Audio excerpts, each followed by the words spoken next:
आप देख रहे हैं डर एक सच्ची कहानी मिस्टर सुभाष कुमार। आज की कहानी मेरे सब्सक्राइबर दोस्त ने शेयर किया है, जिनका नाम जीतू सोनी है, जो कि गुजरात के रहने वाले हैं। सबसे पहले मैं जीतू जी आपका धन्यवाद करता हूं कि आपने अपनी कहानी हमारे साथ शेयर किया है।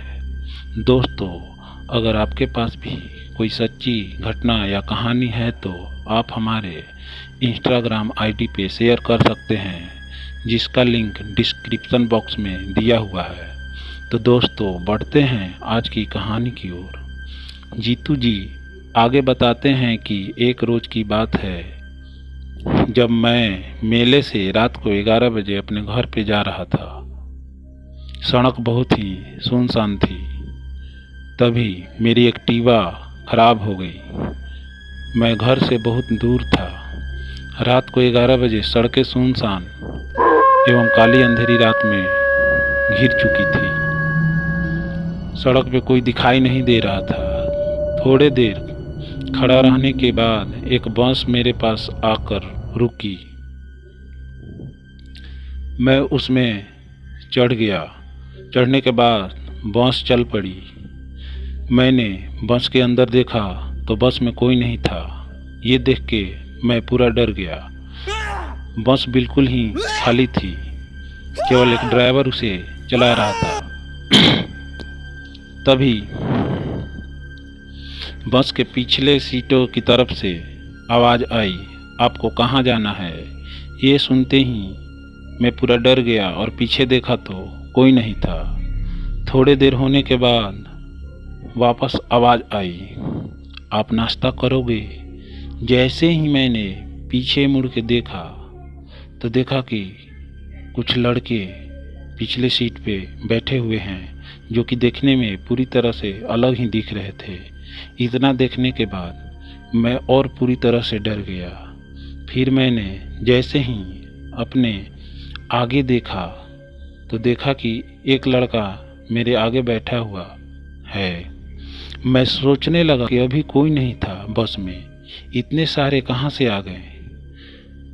मैंने सोचा आगे चला जाऊं। आगे गया तो कुछ दिख नहीं रहा था। अब मैं करूं तो क्या करूं? सोचा कि यहीं पे उतर जाऊं। मैंने बस वाले से बोला, ड्राइवर बस रोको, मुझे उतरना है। तो मेरी बात कोई नहीं सुना। चुपचाप बस शांति से चलाते रहे। मैंने फिर बोला, बस रोको, मुझे उतरना है।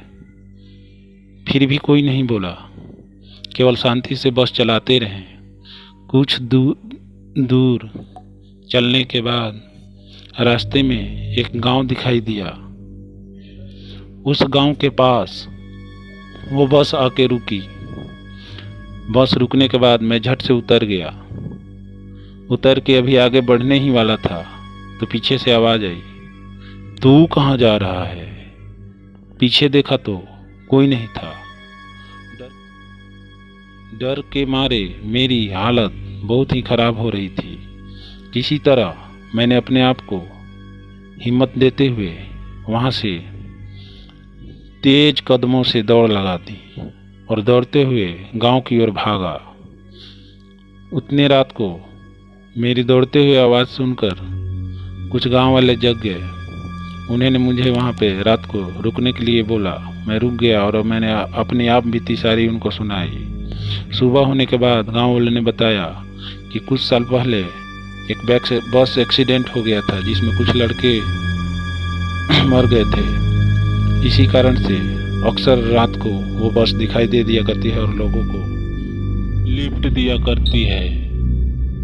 तो दोस्तों, आज के लिए बस इतना ही। तब तक के लिए नमस्कार, टेक केयर।